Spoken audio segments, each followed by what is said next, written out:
Hey, this is the mini chromatic peanut, which is a take on Russ Madden's chromatic peanut.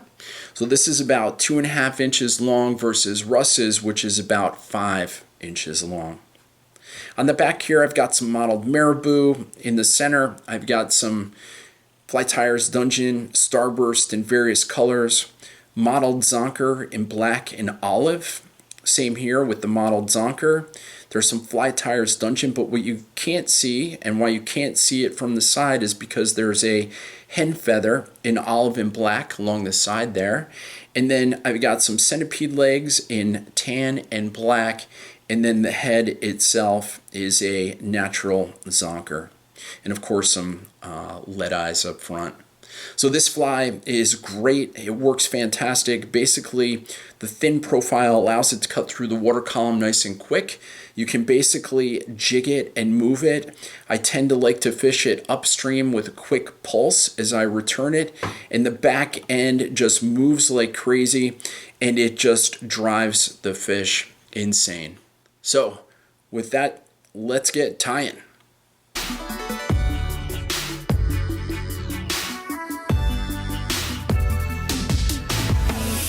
So I'm using a 2460 size number 6, and for my thread I've got Vivus 100. Okay, we're going to start with the tail. The tail is from MFC. It's olive and black barred. The MFC materials are fantastic. They have just beautiful fibers, nice, long, and wispy. So I'm just gonna strip them off, and I'm probably gonna have at least 3 different sections of material in the tail. I want it to be really nice and thick. So I'm just gonna put it down, a couple of wraps, clip, tighten it. You don't want your tail spinning, so it's really important that you lash it down. I'm gonna grab my Marabou again. I'm just gonna pull off some material.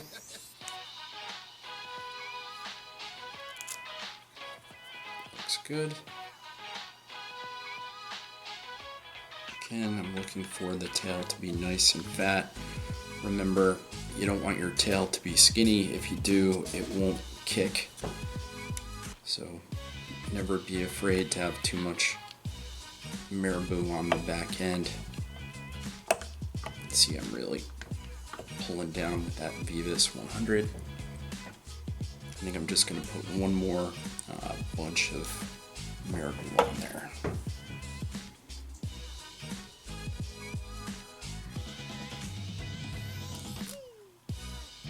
Alright, that looks good, nice and thick. Alright, next material that I'm going to put down is a saddle hackle.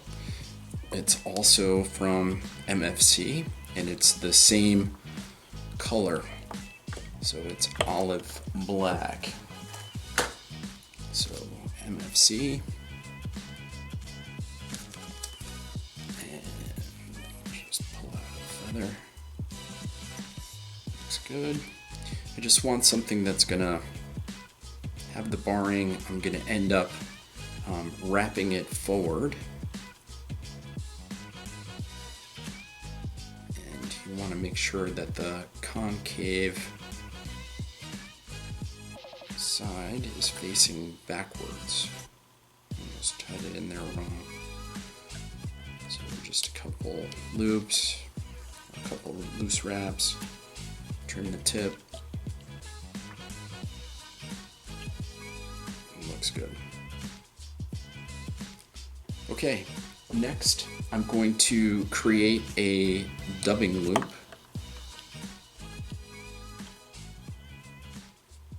And I'm just pulling off about 3 inches or so. I'm going to wrap it around the back side of my vise, tie it off up front, and I'm going to hit the thread both in the back and in the front with just an olive green Copic marker. I always use white thread, then I color it with the markers, then it can be anything that I like.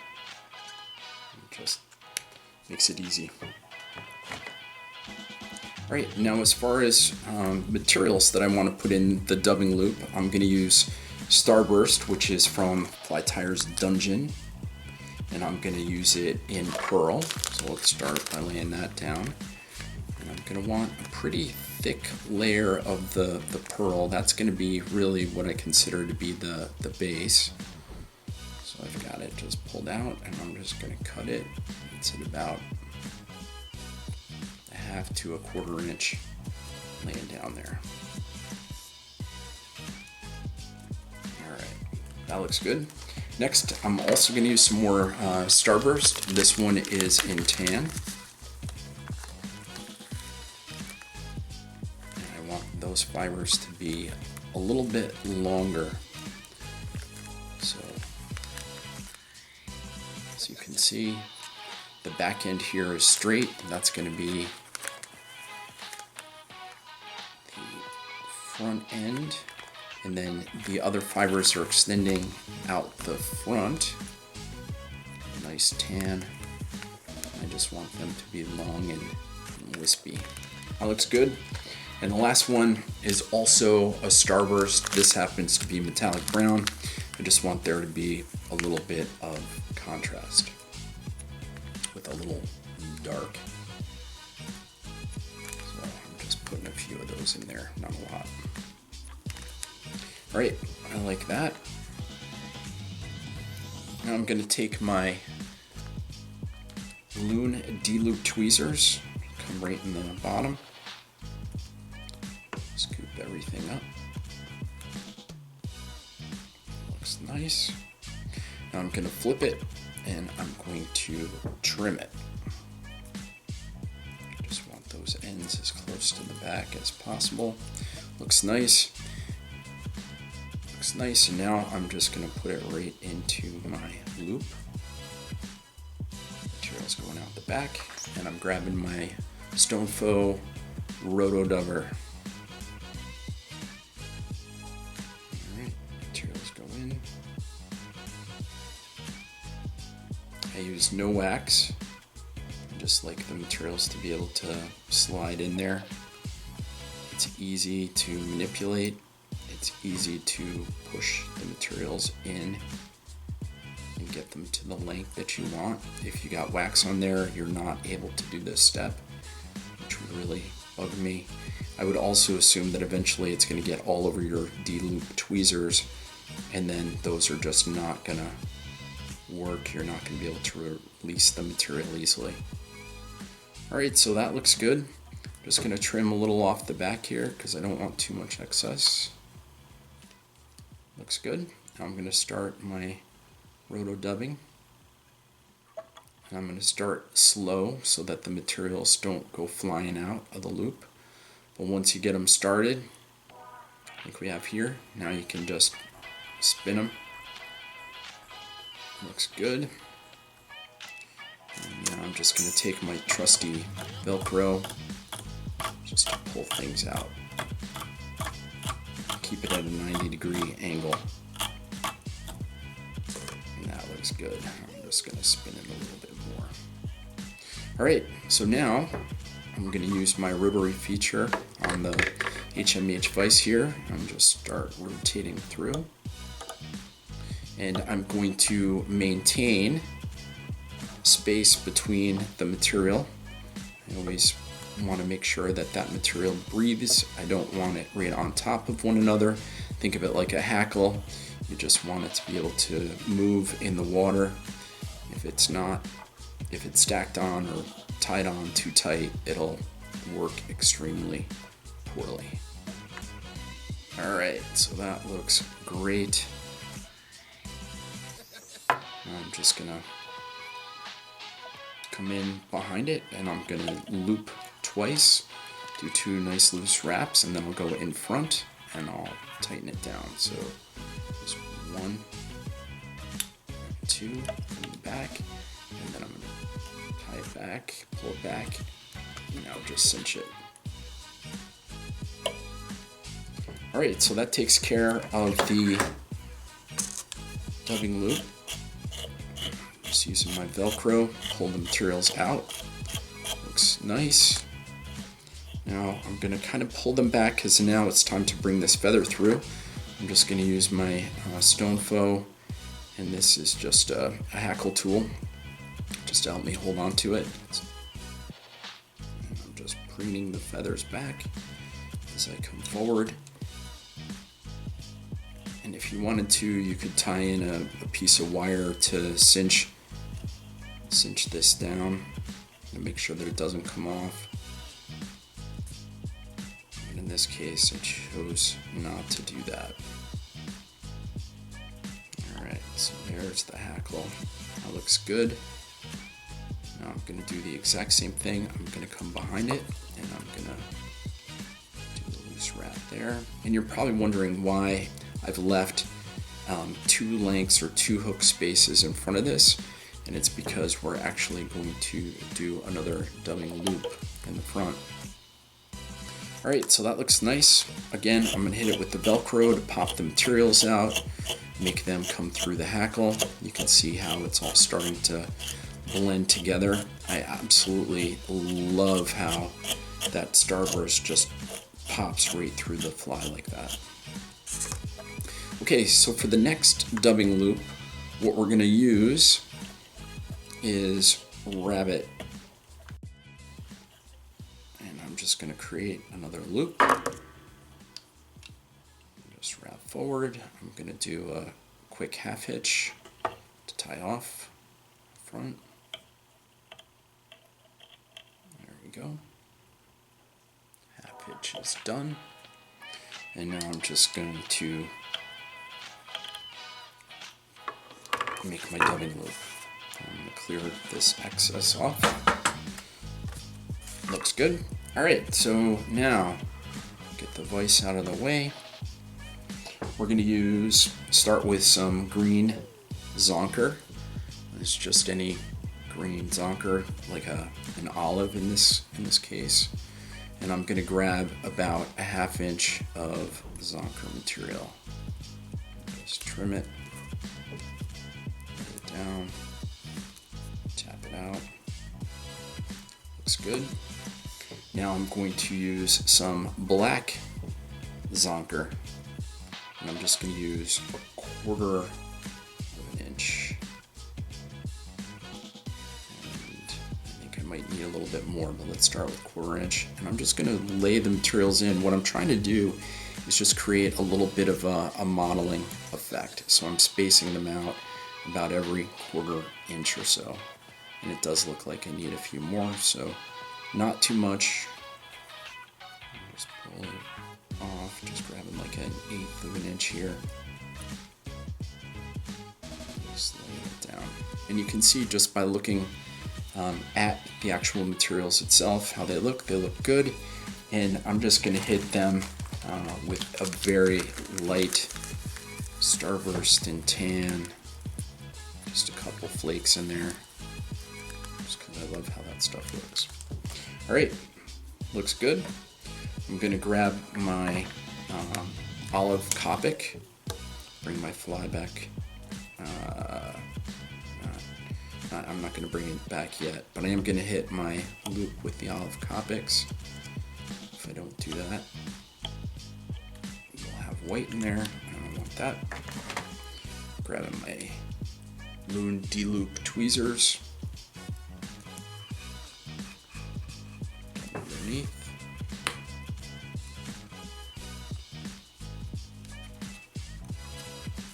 Looks good. Now I'm just going to trim that back end. Oh man, I missed some of those materials, some of those olives in the back, you can see, but I think if I'm careful and get into the loop, I'll be alright. So I'm going to fly back into position. Already did my half hitch. Now I'm going to take my time getting the materials into the loop and try not to hit it. Try not to hit the materials too much. good. And I grabbed my roto dubber. And it looks like I was able to capture at least some of the olive materials. Looks good. Those got away, but let's see if we can sneak them back in there. And I'm just going to trim this stuff flat.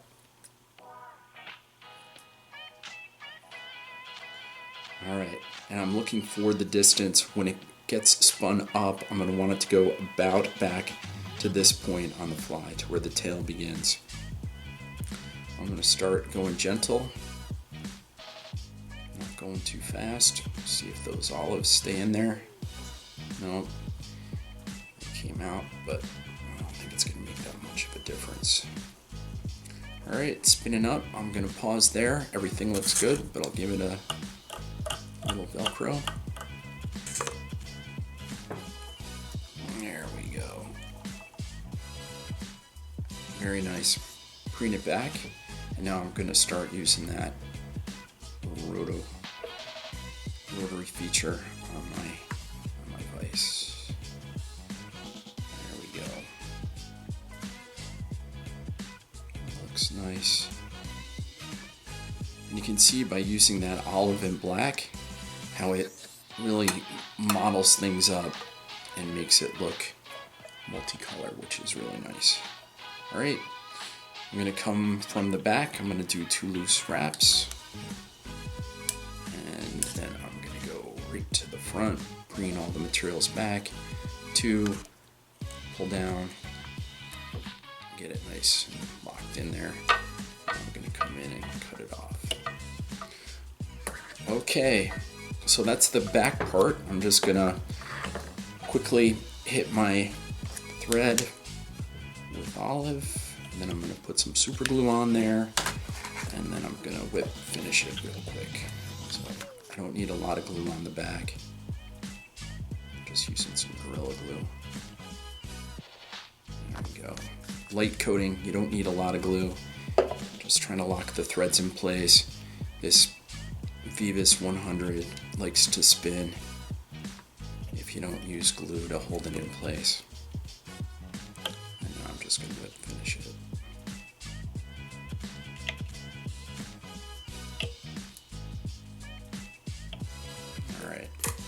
That looks good. My razor is MIA, so I'm just going to be really careful. Try not to get any of that super glue on my scissors. Okay, so next I'm going to use some 25-pound Orvis mono, and I just cut a section of it. I cut about 2 inches. And I'm going to use some ADOT glass beads that I got from Michael's. I pulled out, I grabbed 2 copper, which are really nice, and I'm just going to feed it up through. This serves, of course, as our connection. It also helps to clear the super glue if any got into the eye. Alright, so now that's going to be our rear hook. And I'm just pulling tight to try and get a little bit of a kink in that mono. And I haven't used wire for years. It just doesn't seem to work. It has kinked, and then it makes your fly run funny. All right.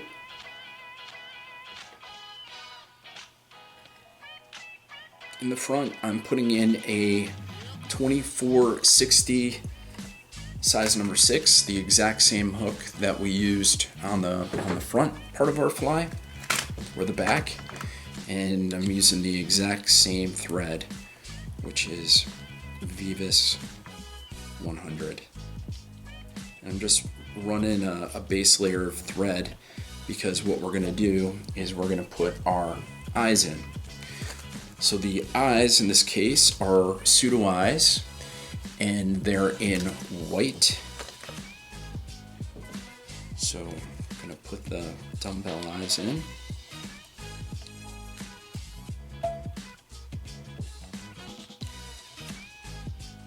And I'm going to leave about 2 eyes lengths between where I put the dumbbell eyes in.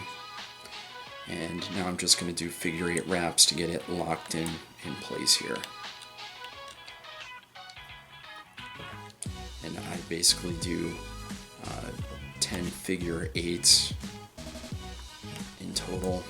And I'm going to hit this with super glue. I'm going to put the mono on it, and when you get everything all pulled together, it locks it in position so it doesn't move on you.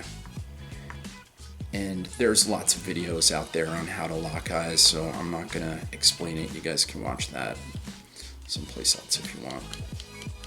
Alright, so now I'm just wrapping back the hook. I'm going to grab my back piece.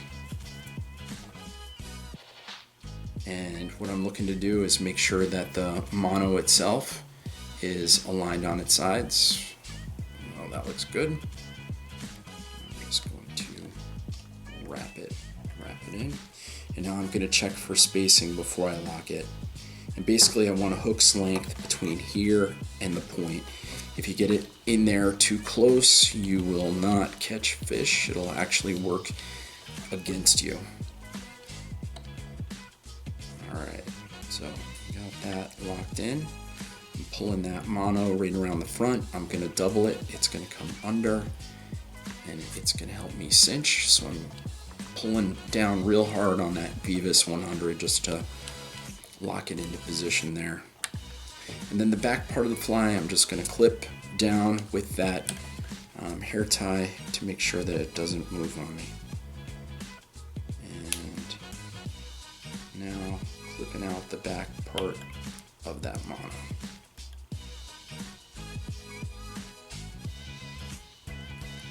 Just a little trouble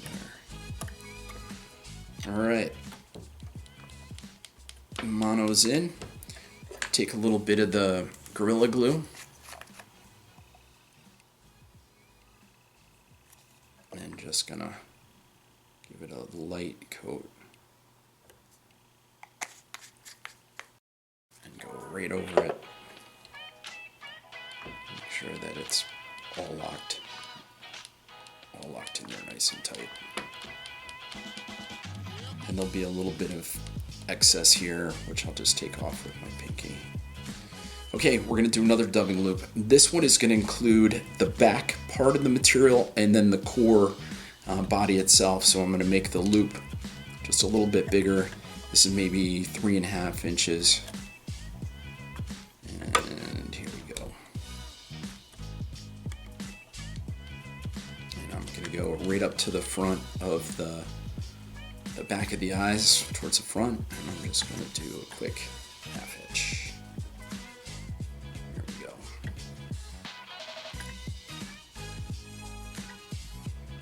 Keep that thread. All right.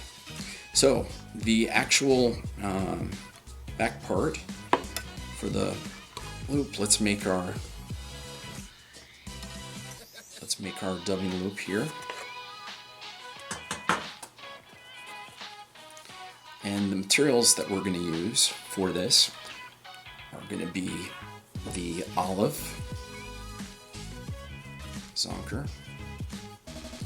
We're just going to use the olive Zonker for the back part. We're basically going to create exactly what we did on the front of the back hook. So I'm using the olive. Now I'm going to use a little bit of the black to give it that barring. So about a 1/4 inch of material, and I'm just going to pull it and gently lay it on there, trying to maintain a little bit of that barring. And just by tapping on it, as you can see, you spread it out. That looks good.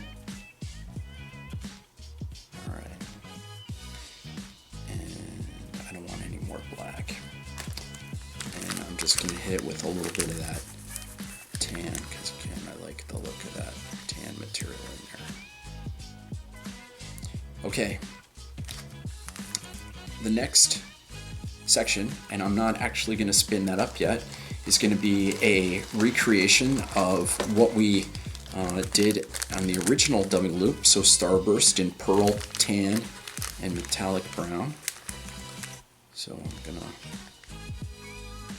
lay out my pearl. And I'm not gonna need as much because the front part of the hook is gonna have another dubbing loop up front. And what I'm trying to do is to mentally visualize where the line is where I'm going to actually have my thread. And it's going to be right about here. So I want that pearl sticking out there. But I want my tan to come out more than the pearl.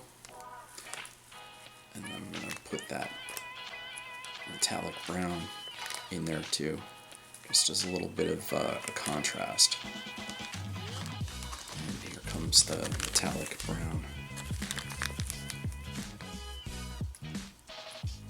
Alright. That dubbing loop is, the material for the dubbing loop is done. Alright, so time to bring my D-loop tweezers in from Loon.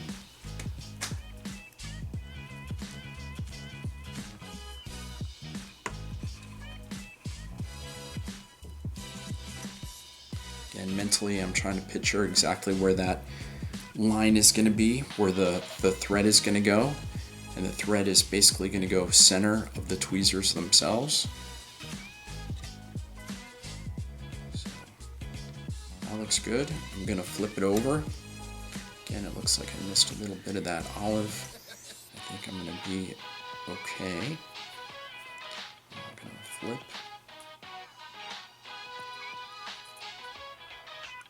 Trim that back side. Maybe what I'll try to do is sneak it in by just putting it on top like that. Alright, so I'm going to lay it down, bring my fly back over.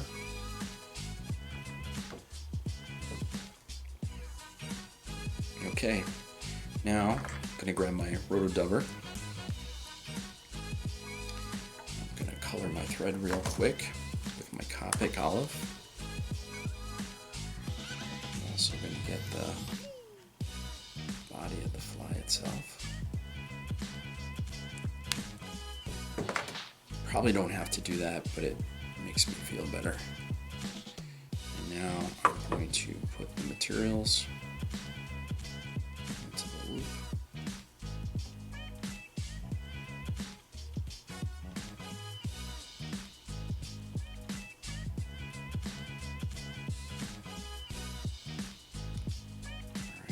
Good. Gently open. Slightly tap and pull. Try to get the materials in position. Look good.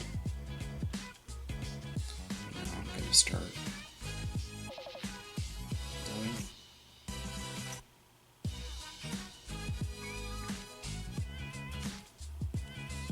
Alright, looking good. Speed things up.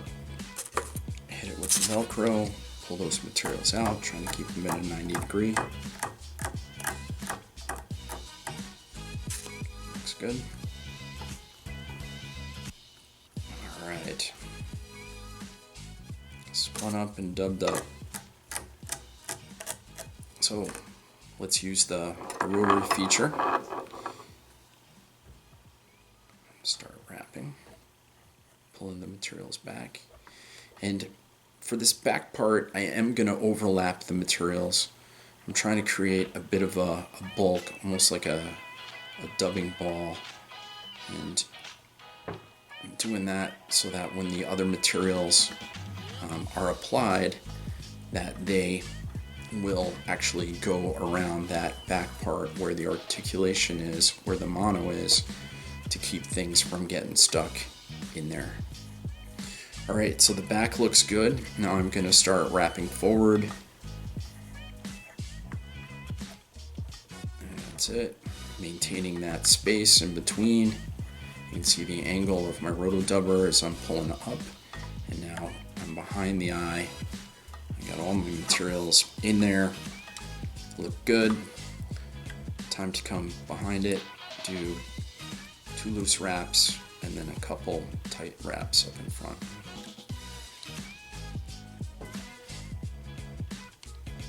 There we go. Now I'm just going to take a minute. And you notice I don't have a hackle on the back here or on the front hook, and the reason why I don't is because we're going to put some pec fins in there, and so you wouldn't even be able to see the hackle anyway.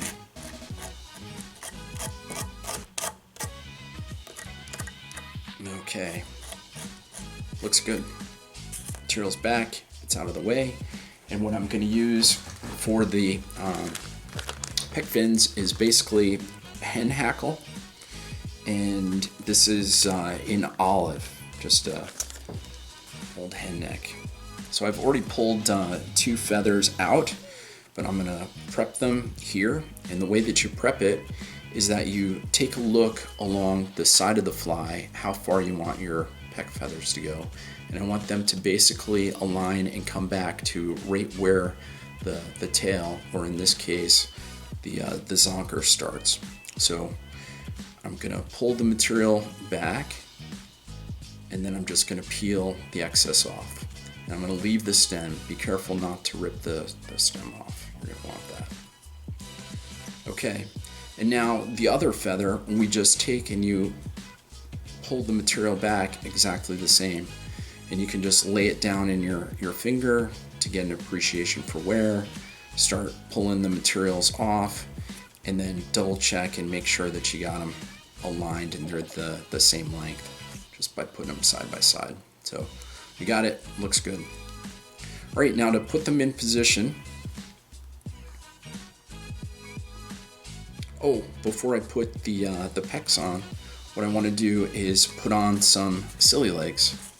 So these happen to be Centipede Legs from MFC, and I've just got a baggie of different legs. You can see them here, and lay them right on top, and just go over nice and loose once, then come across the other way.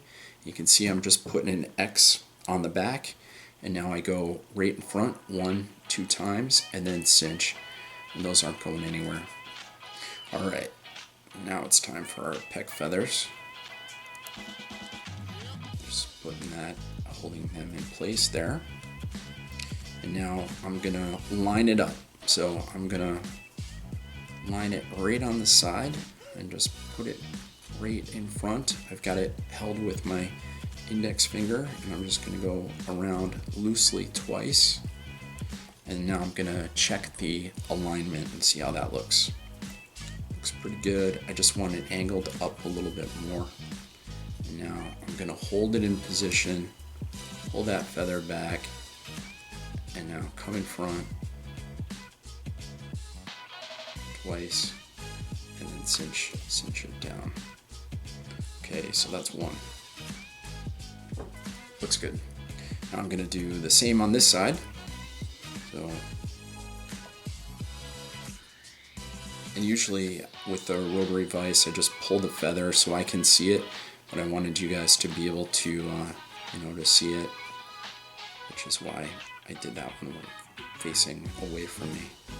So I did the same thing, 2 loose wraps, 2 in front, cinch.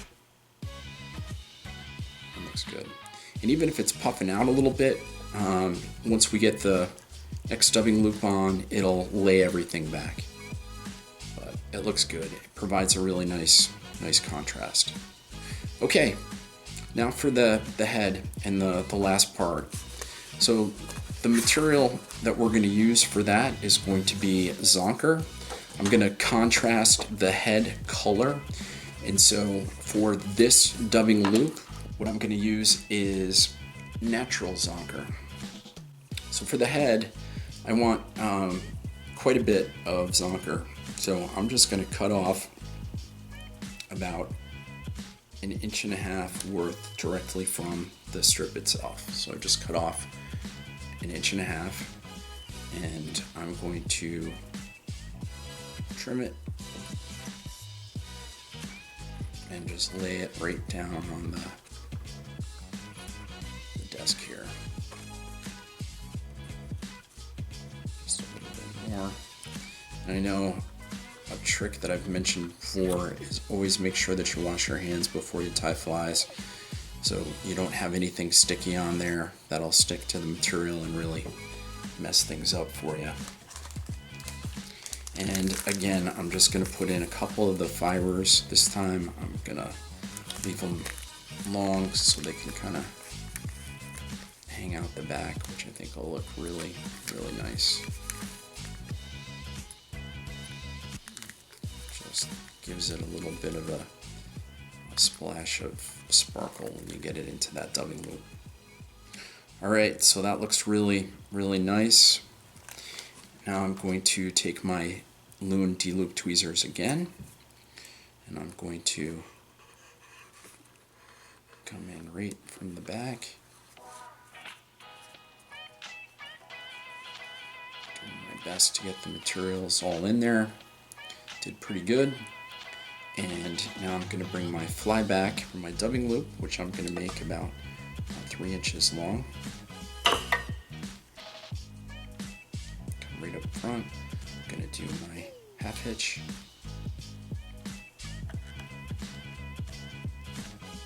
And I like making my heads with contrasting colors. I just think, you know, on a lot of minnows there's a contrast up at the head too. Typically they're lighter or darker, and it just looks nice. For this, I'm going to hit the thread with my brown marker. This is Copic in copper. Looks nice. And now I've got my Zonker with the Starburst fibers and tan blended in there. Got my rotor dubber. I want those materials to go back on that fly about halfway to 3/4 of the way beyond the pec fins there. So I'm lining things up, looking at how they're all laid in there. It looks good. And now on the back end, I'm just going to come in with my scissors. I'm just going to trim that off. Being gentle. And now I'm going to start my roto dub. There we go. Looking good.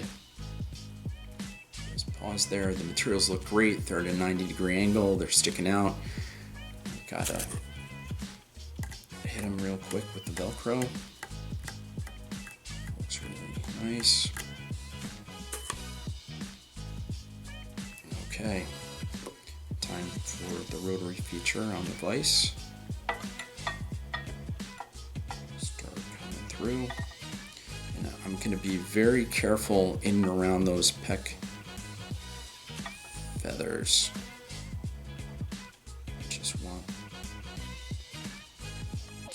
Cognizant that they're there. I don't want to put a crazy amount of pressure on there and pop them or move them out of position. Alright, I'm just coming forward, doing a little bit of a figure 8. And that looks really nice.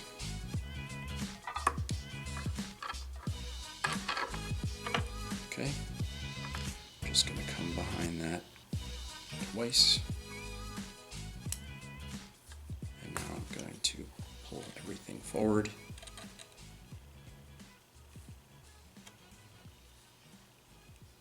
And hit it with some pressure.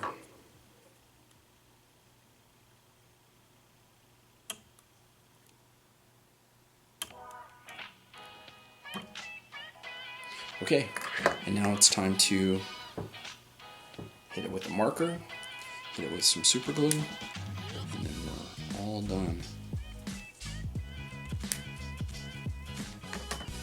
And this, the mini chromatic peanut, the reason why I do it this way is that there are no brushes that would really work for this fly.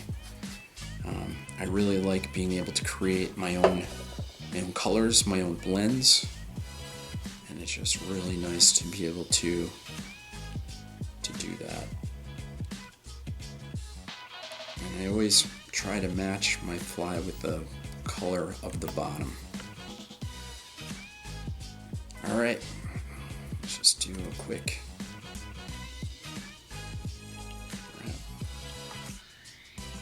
I'm going to hit it with a lighter to clear that stuff, and we're all done with the mini chromatic. Looks good. Just use a lighter to try and hit those random materials that are right up front. Just don't want anything in or around the eye. Looks good. And the last thing I'm going to do is I'm going to trim the legs. And what I want to do with the legs is get them all together and basically align the length so that they're just before the point on the back hook. And the reason why is because if you make them too long, they'll actually wrap around that back hook, which is super annoying. Alright, so there's the chromatic peanut. This is a great fly, and it's one that I use when I want a fly that's gonna jig and move in the water column itself. It's very fishy. As you can see, that back tail, just wants to wiggle like crazy in the water. It does that, and the specific way that I fish it is that I'll cast it out, I'll cast it upstream, and I'll pulse it coming back. This fly with the heavy eyes on the front just likes to jig, to move, to bounce, and that's really where its strength is. It's not a neutral buoyancy fly. It's really one that you want to continue to move. So anyway, that's it. I hope you guys enjoyed it, and see you soon. Thanks.